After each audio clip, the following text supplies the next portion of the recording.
Si parte con Rolex che respinge Racing New Star e Rueda. In bocca della prima curva Rolex tiene la posizione, Rueda converge alla corda davanti a Racing New Star, poi Rocca Brunafò. 200 in 15 e mezzo.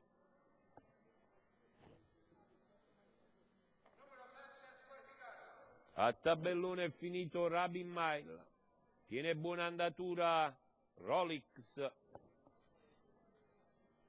il mezzo fratello di Cirox percorre il primo quarto in 31, avanza al largo Rob De Niro Treb.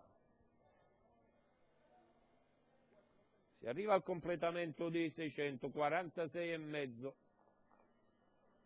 Rolex, Rueda, Racing New Star, a largo Rob De Niro Treb che si trascina Ramon Regal.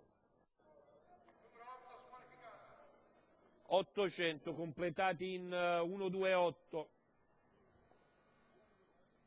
Rolex affiancato da Rob De Niro, poi Rueda, Racing New Star, a largo c'è Ramon Regal, i migliori nelle prime posizioni.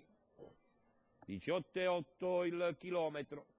Rolex sollecitato, è fermo Rolex, sta passando Rob De Niro che si trascina Rolex, poi Rueda, a largo Rocca Brunafont, 3/4 di miglio in 1,34, Rob De Niro avvicinato da Rolex, di dentro trova varchi utili Racing New Star, a largo Rueda,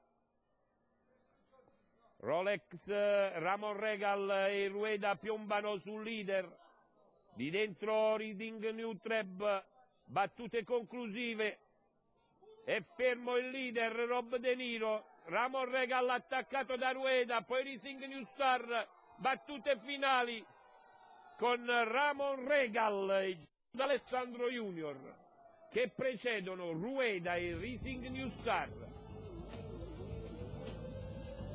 Nel primo piano di Ramon Regal e Giorgio D'Alessandro Junior, i colori di Giorgio D'Alessandro, il training di Giovanni, tutto in famiglia, per il figlio di Prime Prospect e Tasha.